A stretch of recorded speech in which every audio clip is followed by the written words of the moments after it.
اس کے اندر کوئی نقصان کا پہلو نہیں ہوگا. یہ ہر اعتبار سے خیر ہی خیر ہوگی.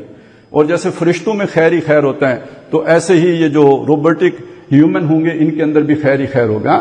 ان کے اندر یقیناً جو نقصانات کے پہلو ہیں وہ ہوں گے. مثلاً میں ایک چیز آپ کے سامنے عرض کرتا ہوں. انسانوں کی طرح بیہیو تو وہ کریں گے، لیکن کیا انسانوں کی طرح احساسات کے مالک بھی ہوں گے؟ میرے سامنے یہ سوال آیا ہے، میں آپ کے سامنے رکھتا ہوں کہ فرض کریں میری سرجری ہے، اللہ نہ کرے اوپن ہارٹ سرجری آ گئی ہے. مجھے بتایا جاتا ہے وہ جو فلان ڈاکٹر صاحب ہیں بہت اچھے سرجن ہیں اور وہ جاننے والے بھی ہیں. ایک آپشن آپ کے پاس یہ ہے کہ آپ ان سے سرجری کرا لیں، اور ایک آپشن آپ کے پاس یہ ہے کہ ایک مشین ہے اور اس میں غلطی کا احتمال کوئی بھی نہیں ہے، آپ چلے جائیں اس مشین کے پاس جا کے آپ اس سے سرجری کرا لیں. تو ہو سکتا ہے میری دقیانوسیت ہو سکتا ہے میرا خوف ہو سکتا ہے کہ میں بہت ہی جو ہے نا وہ محدود سوچ کا آدمی ہوں، لیکن میں پریفر انسان کو کروں گا کہ کم از کم اس میں کوئی جو ہے نا وہ مروت تو ہوگی. علامہ اقبال نے کہا تھا نا کہ احساس مروت کو کچل دیتے ہیں آلات. دوسرا مصرع میں نہیں سنا رہا، وہ ایک علیحدہ ایشو ہے، لیکن یہ پہلا مصرع تو کم از کم ہضم ہو جائے. احساس مروت کو کچل دیتے ہیں آلات. تو جو میرے ساتھ افلیشن ایک انسان کی ہوگی وہ کسی مشین کی ہو نہیں سکتی. وہ میرے لیے جتنا بھی کارآمد ہو، میرے ساتھ اس کی وہ جو ہے نا وہ تعلق نہیں قائم ہو سکتا جو انسان کے ساتھ ہے. تو اس کے اندر یہ شر کا ایک پہلو. دوسرا پہلو نوٹ کیجئے، اگر ہم ایک پرفیکٹ روبوٹ بنانے میں کامیاب ہو گئے، جیسے کہ ہم ہو جائیں گے، امید ہے مجھے ہو جائیں گے، یا امید نہیں بلکہ کہنا چاہیے خطرہ ہے مجھے کہ ہو جائیں گے، تو پھر کیا ہوگا؟ الذین ضل سعیہم فی الحیات الدنیا وہم یحسبون انہم یحسنون صنعا. یہ پرفیکشن حاصل کرنے کے لیے اس ایکسیلنس کے لیے اپنی ساری محنت اس میں گم کرنی پڑے گی، تب جا کے. یہ صنع کیا ہے؟ صنعت. تصنع بھی اسی سے بنا ہے، مصنوعی بھی اسی سے بنا ہے. اور اس صنع کے لفظ کے اندر اصل میں وہ ریاضت شامل ہوتی ہے، وہ محنت شامل ہوتی ہے کہ جس کے لیے ہم جسے کہتے ہیں نا فوکسڈ ہو کے کام کرنا، یعنی ہر طرف سے کٹ کے اس کام کا ہو رہنا. تب آپ اپنے پروفیشن میں وہ ایکسیلنس حاصل کر پاتے ہیں. تو آپ نے اگر ایک ایسی ایکسیلنٹ مشین ایجاد کرنی ہے تو اس کا ایک ابھی میرے ذہن میں ایک بات آگے چلیں آپ کے سامنے رکھوں کہ جس نے میرا پورے ڈی این اے دیکھ کے وہ پریڈکٹ کرنے کے قابل ہو گیا کہ 5 سال کے بعد مجھے کیا بیماری لاحق ہوگی. وہ اس قابل ہو گیا کہ مجھے آج پری ایکٹیولی مجھے محفوظ کر لے اس بیماری سے. اچھا وہ ہو سکتا ہے آپ مطلب میں اور آپ ایک کاروبار کرنا چاہتے ہیں، اس نے میرا ڈی این اے بھی لیا، آپ کی انفارمیشن بھی ساری لی، اس کے بعد مجھے پریڈکٹ کر کے بتایا اس بندے کے ساتھ کاروبار نہیں کرنا، یہ بے ایمان آدمی ہے، اس کے اندر اس کے ڈی این اے میں بے ایمانی شامل ہے، اس کے نزدیک مت پھٹکنا، اس سے رشتہ نہیں کرنا، اس سے تعلق نہیں جوڑنا. یہاں تک جب پہنچ جائے گی تو میں سوچ رہا تھا یہ دعائے استخارہ کی ہمیں کیا ضرورت رہ جائے گی. اللہم انکا تقدر ولا اقدر وتعلم ولا اعلم وانت علام الغیوب. تو یہ تو علام الغیوب آ کے میرے سامنے بیٹھ گیا ہے، میں جو اس سے پوچھی جا رہا ہوں وہ مجھے بتائی جا رہا ہے. تو مجھے بیگانہ کس سے کیا، بے پرواہ کس سے کر دی؟ یہ دیکھیے میری کمزوری تھی، یہ میری مجبوریاں تھیں، یہ میری احتیاج تھی جو مجھے ایک سپر نیچرل ذات کے ساتھ جوڑے ہوئے تھی. جس دن میں خود پرفیکٹ ہو گیا یا ایک پرفیکٹ مشین بنانے میں کے قابل ہو گیا جو مجھے سرو کر رہی ہے، اب اس پرفیکٹ بینگ کی مجھے کیا ضرورت باقی رہ جائے گی؟ اچھا یہ سارا جو میں نے بلڈ کیا آپ کے سامنے، میں اس کے نتیجے میں یہ نہیں چاہتا کہ یہ شے نہ ہو. اچھا میں چاہوں بھی تو کیا فرق پڑے گا؟ کیا نہیں ہوگی؟ ہم سب چاہیں نہ ہو تو کیا نہیں ہوگی؟ یہ تو پھر بھی ہوگی. زمانے کی چال کو کبھی کوئی روک نہیں سکتا، زمانے کی ترقی کو کبھی روک نہیں سکتے. پاتے نہیں راہ تو چڑھ جاتے ہیں نالے، رکتی ہے میری تباہ تو ہوتی ہے رواں، اور اس کو روکا نہیں جا سکتا. یہ جس رخ پہ جا رہی ہے اسی رخ پہ آگے جائے گی. لیکن اصل بات جو سمجھانا مقصود ہے وہ کیا؟ ایمان کو نئے چیلنجز پیش آئیں گے. سمجھانا جو مقصود ہے وہ کیا ہے کہ آج کی نسبت کل ایمان رکھنا اللہ پر زیادہ مشکل ہوگا. آنے والا یہ خطرہ بھانپ لینے کی بات ہے. اب آپ پرانے استدلال کی بنیاد پر نوجوان نسل کے ایمان کا تحفظ نہیں کر سکیں گے.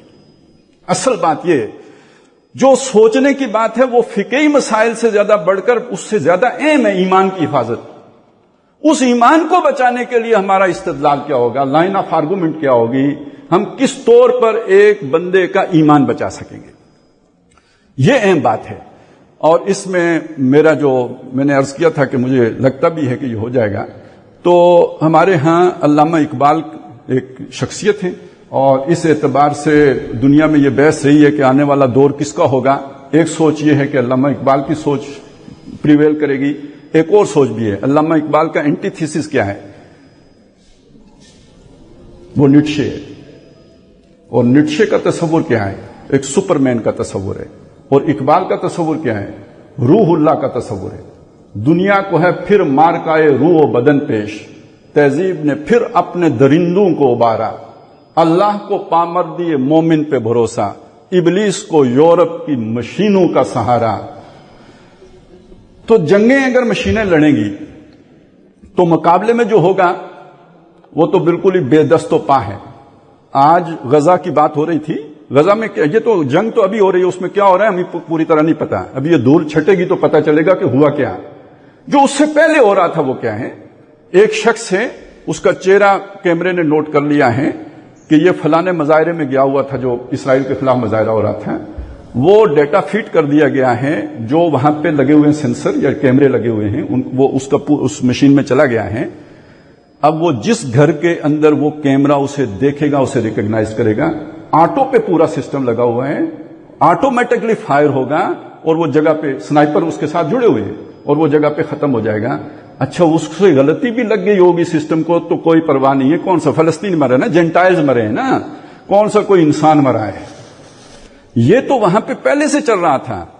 ابھی جو کچھ ہو رہا ہوگا وہ تو بہت بعد میں پتا چلے, ہو سکتا ہے 10 سال کے بعد پتا چلے کہ وہاں پہ اصل بروٹیلٹی ہوئی کیا تھی. تو میں عرض کر رہا ہوں کہ آپ ذرا ایک ہمارے دینی لٹریچر میں ایک تصور ہے ایک شخصیت کا, ہم اسے دجال کہتے ہیں, المسیح الدجال. اب سوچ رہا ہوں کہ وہ اگر روبوٹک کوئی شے ہوئی, کیونکہ وہ پتہ نہیں لگتا ہے حدیثوں میں, کبھی اس کا قد لمبا ہوتا ہے, کبھی چھوٹا ہوتا ہے, کبھی وہ ایک طرح کا ہوتا ہے, کبھی دوسری طرح کا ہوتا ہے. ہم سمجھتے تھے کوئی جن اور انس کی کوئی جو ہے نا مخلوط قسم کی پیدائش ہوگی, وہ کراس بریڈ ہوگی جنوں اور انسانوں کی. لیکن یہاں پہ تو آ کے اب فرض کریں چلیں وہی ہو, ایک کوئی کلون ہو, اس کے اندر یہ آپ آرٹیفیشل انٹیلیجنس ساری جو ہے نا اس کو پرفیکشن والی سطح کی فیڈ کر دیں. تو ایک طرف دیکھیں یہ کلوننگ کے ذریعے سے اور ڈی این اے کے ذریعے سے آپ ایک فزیکلی پرفیکٹ آدمی بنا سکتے ہیں, اور دوسری طرف اس آرٹیفیشل انٹیلیجنس کے اعتبار سے آپ اگر دیکھیں اس میں نیوٹن کا دماغ بھر دیں, آئنسٹائن کا بھر دیں, جس کا مرضی, پوری نو انسانی کا کولیکٹیو وزڈم آپ کسی ایک پرسنالٹی کے اندر ڈال دیں, آپ کر سکتے ہیں. اب ذرا آپ سوچیں کہ وہ جو دجال عجیب و غریب شخصیت کیا ممکن ہوگی یا نہیں ممکن ہوگی, اور اس کے مقابلے میں جو شخصیت آنی ہے جس نے آ کے اس دجال کو ختم کرنا, جس کا مقابلہ کوئی نہیں کر سکے گا, وہ شخصیت حضرت مسیح علیہ السلام کی, اور جس کے لیے قرآن مجید نے روح اللہ کا لفظ استعمال کیا ہے. اب پھر وہ شعر سنیے, دنیا کو ہے پھر مارکائے روح و بدن پیش, تہذیب نے پھر اپنے درندوں کو ابارا, اللہ کو پامر دیے مومن پہ بھروسہ, ابلیس کو یورپ کی مشینوں کا سہارا. تو یہ جو آنے والا کانفلکٹ ہے یہ در حقیقت روح اور بدن کا کانفلکٹ ہے. اور علامہ اقبال روح کے امین ہیں, اور نیٹشے جو ہے وہ سپرمین. یہ سپرمین ہی دجال کی صورت اختیار کر لے گا, اور اس کے لیے اس کا مقابلہ کرنے کے لیے روح اللہ آئیں گے. یہ کیونکہ ایک سوال یہ بھی تھا کہ آنے والے دور کی آپ کیا جھلک دیکھتے ہیں, لیکن اس سے اگلی بات اہم ہے. یہ جو جنگیں ہوں گی اس کے بارے میں یہ آتا ہے کہ کثیر تعداد میں انسان مارے جائیں گے. انسانوں کی ایک عظیم اکثریت کی ضرورت بھی نہیں رہے گی, ختم ہو جائیں گے, ضرورت بھی نہیں ہے. کیونکہ اب آپ کے پاس مشینری ہے تو اتنے مزدور کیا کرنے ہیں, خامخواہ ہیں. 3-4 ارب انسان فالتو ہو جائیں گے, خامخواہ کھائیں گے تو کیا ضرورت ہے ان کی. سرمایہ دارانہ ذہن سے سوچیں تو کوئی ضرورت نہیں کی.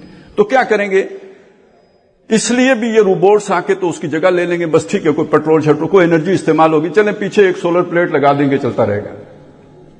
لیکن جب حضرت عیسیٰ علیہ السلام والا معاملہ ہے, جو ادھر تو ہر تھنکنگ میں نہیں ہوگا جو ہم سمجھتے ہیں, تو انسان تو تھوڑے ہی رہ چکے ہوں گے, لیکن دنیا میں گلوبل ولیج تو بن گیا ہے, حکومت بھی گلوبل ہوگی. اس کا مطلب ٹیکنالوجی نہیں ختم ہوگی, ٹیکنالوجی باقی رہے گی. اور وہ جو سنہری دور کا ذکر ہے جو حضرت عیسیٰ علیہ السلام کے بعد آنا ہے, جس میں کھیتی باڑی بھی بہت ہوگی, زمین اپنی ساری برکتیں نکالے گی, تو یہ سارے روبوٹ اس وقت کام آ رہے ہوں گے.